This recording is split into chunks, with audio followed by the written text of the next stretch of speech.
LifeInUSA. Today I'm going to video and I'm going to show you my Oncidium that is in full bloom. I have been wanting to video this one, but I've been so busy and I haven't done it. But anyway, it is time before it starts falling out.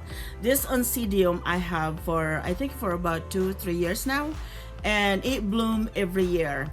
And I'm gonna show you how I do that. Okay, correction, I have this Oncidium ever since before pandemic, so it's like 2021, 22, 23, it's probably about 4 to 5 years now, and it takes a long time for it to fully develop. But it was in full bloom when I bought it, and it blooms every year for me, and I'm gonna show you why and how I do that. Okay, so I have it more than pandemic is already like 3 years ago, and it's going on 4 years, and so I had it before that, so I'm thinking 5 to 6 years old, this Oncidium that I separated it.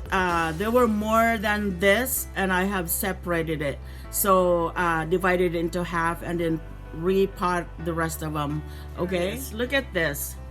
It is beautiful, and you know what, it is super fragrant. I can smell the whole room in here. My husband said, "What is that? Smells really good in here."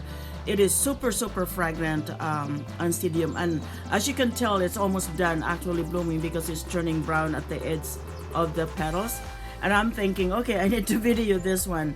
So this one has more than just this one. It has more, and I'm gonna show you right here.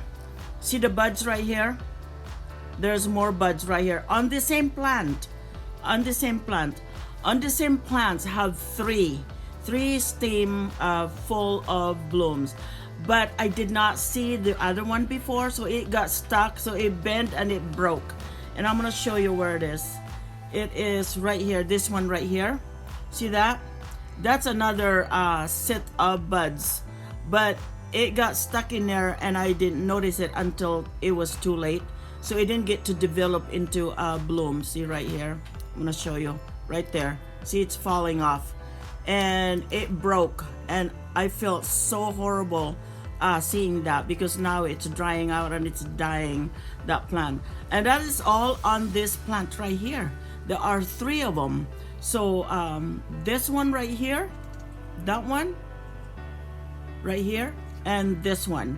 So this one bloomed first, and it's not blooming all at the same time, and that is a very unusual for my plant to do that, for my plant to grow 3 stem full of buds.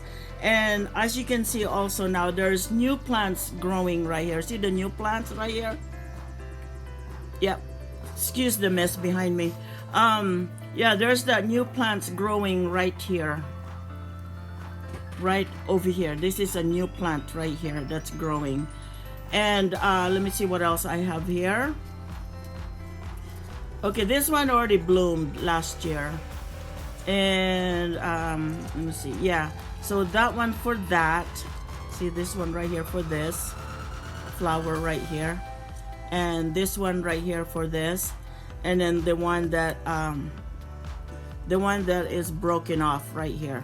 The one that's broken off right there. Oh, it just fell off. How cool is that, right?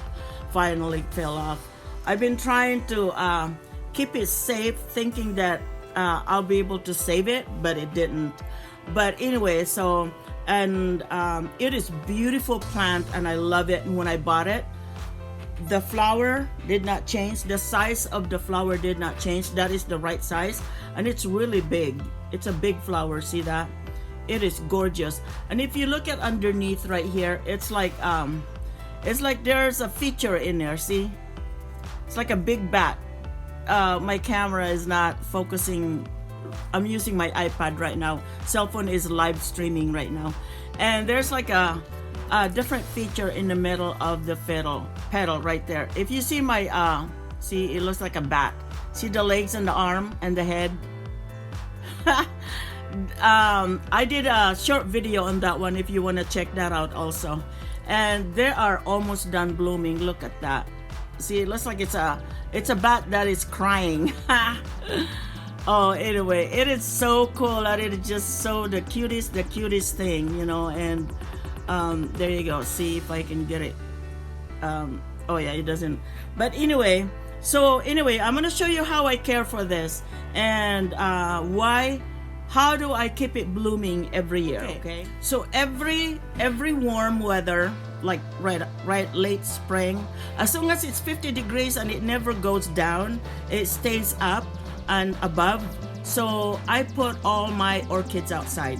I keep all of them out there because the orchids needs to feel the natural habitat, you know, from where they grow in the wild. And that's how they keep themselves healthy. So that's what I do with all my orchids. I keep all of them outside. These plants right here are hard to bloom, but I got it to bloom because I keep them all outside, you know, and I water whenever it needs water. That's it. You know, I don't really have a schedule for watering when it's outdoor. And I just, you know, I just spray it and with the water hose. I spray it and that's what I do. You know, there's no limit on water because it drains out in the natural way. And that's how I do it. And it's not a really picky plants to grow. You know, it's got this shooter bulbs. See, these are shooter bulbs. It's contain liquid in there. And even if you don't water it all the time, and that's how they keep themselves alive, because it's got liquid in there. This shooter bulbs right here, it's called shooter bulbs. And also it keeps adding up new plants. Like this one right here is gonna, you know, this one is, I'm pretty sure it's gonna bloom, you know. So hopefully by this summer this one will start blooming, because as soon as I put it outside and it start getting really healthy. And this one, the buds on this one started last summer, and I keep it inside. If it's inside, the growth is really slow. But if I keep it outside, the growth is really fast because it's warmer outside and it's got the feel of a nature, you know, and in their natural habitat. So anyway, this one I grow in sphagnum moss. It was growing in a coconut husk chips last summer, and then I changed it into a sphagnum moss this fall. And that's what it is right here. So it's growing in a sphagnum moss. It's really moist. I keep it moist as much as I can, and because it dries out really fast inside the house because of the heater. It is now fall, and our heater, it's really been cold here at the Pacific Northwest, and I have to bring in all my orchids indoor. I have multiples of different types of orchids. I have phalaenopsis, and I have Oncidium, I have Cymbidium, and I have I can't remember the other one. I will remember later. But anyway, the one that looks like a bamboo, I can't remember the name of it. Oh my gosh, I have it. I just had a video not too long ago about that one because it bloomed. But anyway, so I'm sure that this new plant right here will produce a new flower this coming summer. So I keep my plants on the window where it's facing the morning sun. I know we don't get a lot of sun, but at least it's facing there, and that's how it keeps growing. And that's how otherwise this one will start rotting or start falling. So I have to keep it in a bright side window, like the morning sun when it's supposed to hit. But anyway, so this one I changed it into sphagnum moss. See the sphagnum moss right here? I changed it into that. It is much easier for me to take care of when it's growing in a sphagnum moss, because I can tell it doesn't soak up in the water that much. It doesn't. It dries out really fast. I actually water them once a week, supposed to be, but now I'm watering at least twice a week because it dries out really fast because of the heat. But anyway, I got this. This is the perfect flower pot for orchids. I bought a whole bunch of this. Almost all my orchids are growing in this type of flower pot. It has a natural hole. When I bought it, it came that way, and I got it at Lowe's. And there used to be like $3.48, and now it is almost like $4 because this one keeps running out at Lowe's. Anyway, sometimes I have to wait until they come in. I think because there's so many orchids grower here in the Pacific Northwest, and they found out this is the best one to grow. It is a new item at Lowe's, and that's why I grabbed it right away. I used to make my own flower pot that I got from a dollar store, and I used to really put holes in there, but that's a soft plastic. So if I keep it outside, like in the cold weather, and it's really brittle and it breaks, and this one doesn't, because it's a really hard plastic, this one is. And I know there's a lot of holes in there, and here's the roots. See the roots? It looks really healthy right there. And this one is not that picky, really. As long as it gets taken care of correctly, and you put it, and I put it on the window where they can get that morning sun, you know, the morning brightness right away in the morning, and that's what it really likes. And as you can tell, as soon as I planted here this fall, it didn't ruin the flower, and it keeps growing the flower. I mean, I didn't lose any of the flower except that one that got stuck on the leaf. I feel so bad on that one. That would have been amazing, because it is the unusual for my plant to grow 3 sets of bloom like this, 3 sets of this, and that was the very first time. I mean, it's hard enough to get 2, but 3, that would have been amazing. That would have been really amazing. Looking forward for this new one right here, the new plants that's growing. I'm looking forward for this one. Hopefully it'll grow 3 plants next year. I'll just take good care of it, you know. And so anyway, water twice a week because it gets really dry. Twice a week for me. But then I don't just water it because it's a schedule twice a week. It's not. I have to make sure that it's really dry before I start watering. So I stick my finger in there to see if it's moist, but I can always tell by looking over here to see if it's dry or not, because the roots, it's gray color. If it needs water, the roots should turn gray, but they're still green. That's how I can tell. And the algae doesn't hurt the plants, doesn't at all. I mean, the plants live with algae in the wild, so it's no problem at all. And fertilizer, okay. Fertilizer. I use fertilizer that it's not even an orchid fertilizer. There's specific orchid fertilizer that other grower uses, and I don't do that. I just grab the fertilizer that I use for all my plants. You know, there's no specific. I just grab it because that's what I use for all my plants, which is a powder, and I dissolve it with water. And I'm going to show you what it is.